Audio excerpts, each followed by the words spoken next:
Hello, I'm Robin Wilson of Jim Blossoms. Welcome back to my home recording studio here on Long Island, New York. Recently, my side project, The Last Rites, recorded some Christmas songs here in the studio, and I wanted to show you how we've got everything wired up for those sessions. And as ever, I want to thank my good friends at Pig Hog Cables for helping me set all of this up. Got a lot of cool stuff I'm going to show you.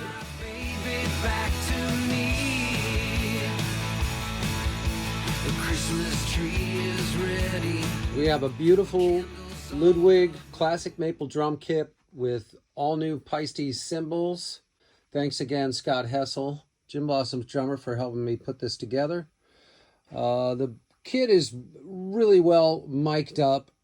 Got fantastic mics everywhere, and one of my favorite things about it is that Pig Hog has cable lengths of all varieties, and so I've got the perfect length cables for everything here on the kit, so there's no extra mounds of microphone cables stacked up everywhere.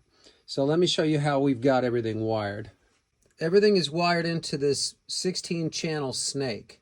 I don't have a patch bay, so everything just goes right into the snake, and I basically just use the snake as a patch bay.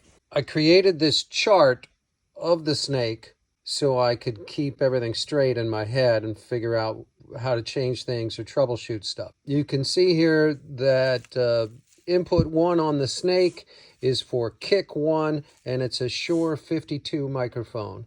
On the snare, we have 57s on the top and the bottom. The toms have Sennheiser 421s. For the overheads, I've got everything on the last row of the snake plugged directly into a Phantom Power box. So for the overheads, we're using 414s.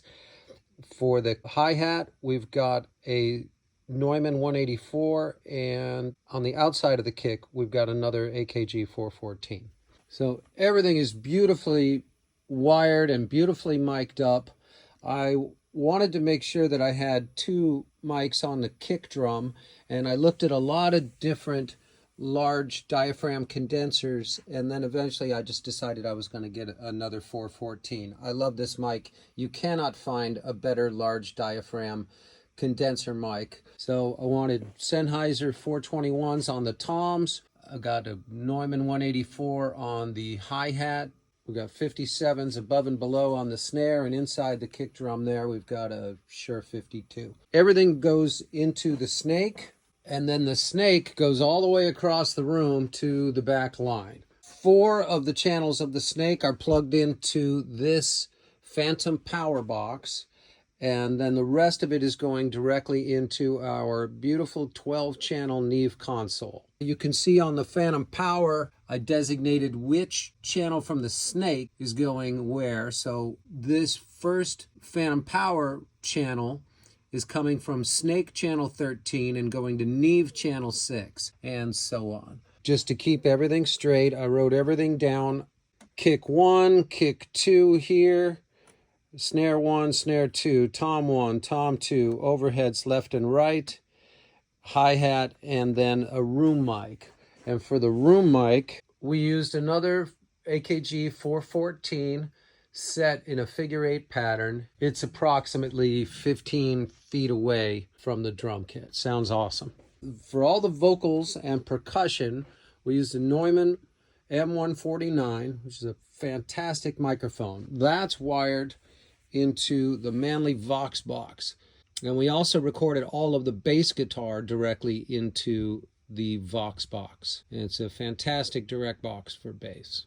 To record guitars, here I bought a pair of Royer 121 ribbon microphones, and we use those in conjunction with the Shure 57. From Royer, you can get this awesome mic clip that holds the 121 and the 57 on the same clip, and that helps keep the studio neat.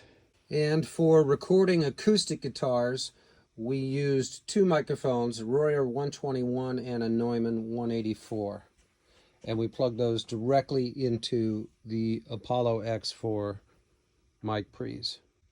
We used the Apollo X16. That goes into the computer along with our Apollo X4. We go into Pro Tools or Logic Pro.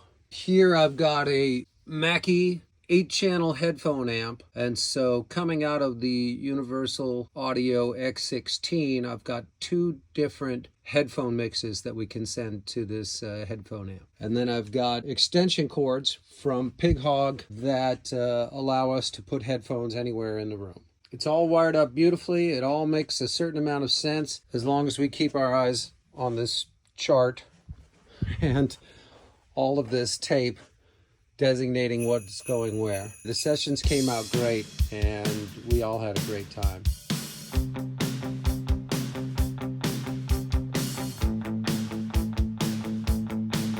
Okay, well, that's the tour. I'm going to do another one soon on how we use other aspects of the studio. Thanks for dropping by. Again, thanks to Pig Hog Cables.